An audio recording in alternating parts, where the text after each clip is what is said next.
And however you're raising your kids and how I'm raising my kid, it's so much gentler than we were raised in the 80s and 90s, you know what I mean? Like if I fell and skinned my knee, got a bloody knee in the 80s, the parent book move, like the compassionate move, was my parents would be like, "You're all right." And I'd be like, "Oh, wow."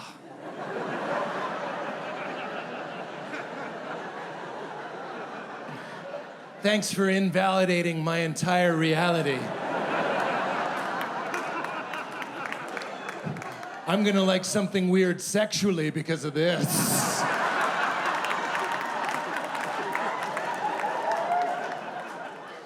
Pain is all right, you say? It begins! And now what we do, it's called gentle parenting. I'm not even making fun of it, I like it. If my daughter skins her knee, you just acknowledge it. You just tell her she's real. You just go, "Oh yeah, big feelings. You're having a hard time. You exist. You are a citizen of this earth. I see you.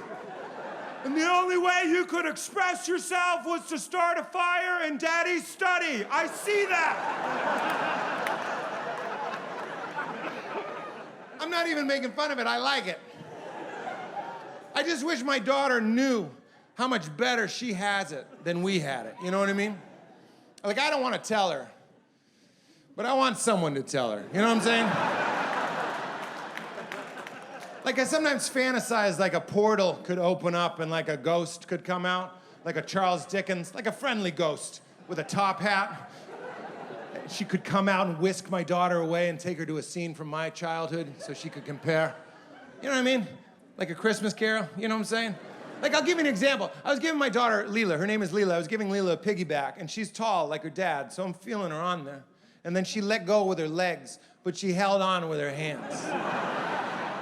And she got me on an exhale, so it was dire. She doesn't know how the human body works, so she's laughing, I'm tapping, trying to tap out. She doesn't know what the fuck that means. She's not a Rogan fan. We're raising her right, you know what I mean?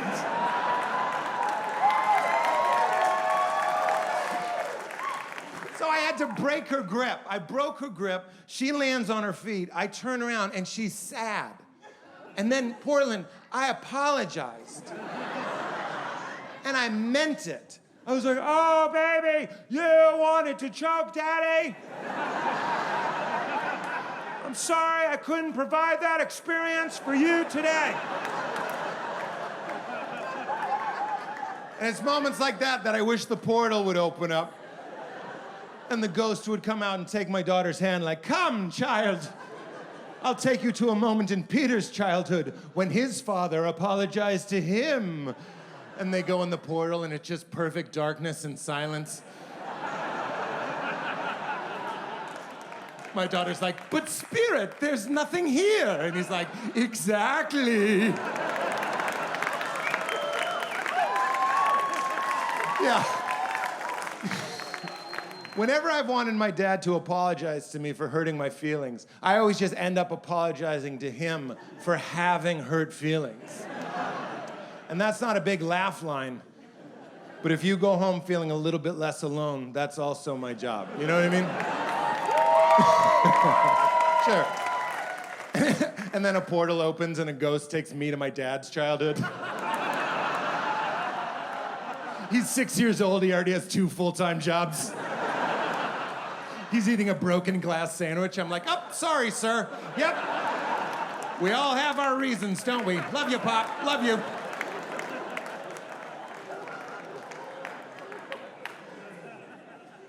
You know what I wasn't ready for as a dad? There's this weird phenomenon, how much more you love your kids than other people's kids. And I know, that's not a polite thing to say. But if we can't talk here, you know what I mean? Let's talk here. It's a real phenomenon. I love all children, but I love my baby girl so much more. You can't help it. Like, I'll give you an example. I'm not proud of this story. but I'm also not ashamed of it. You know what I mean?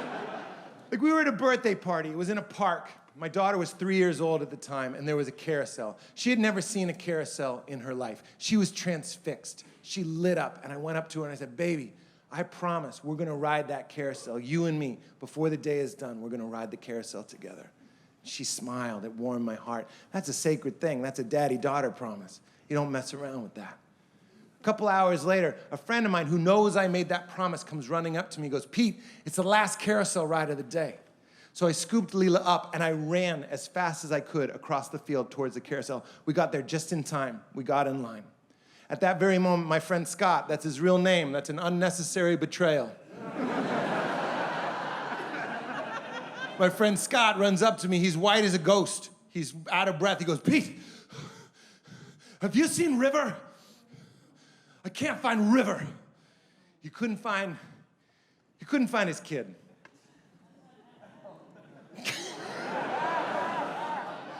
We were in line. It's a biological urge. They were letting people through the turnstile. I'm not proud. But this is a true story. I went like this. I went, oh no.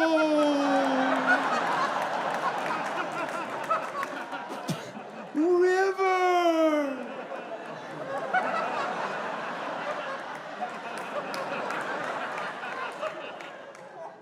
What was she wearing? Blue? Blue overalls? And then I was whisked away by a wooden horse with a frozen face. As soon as the ride started, I regretted it. This is true. So when the ride was facing the park, I would keep an eye out so I wouldn't feel like a total piece of shit. So it was like this. It was like, River!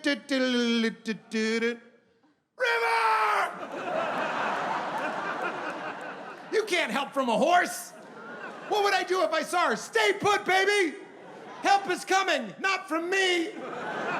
I'm engaged in whimsy.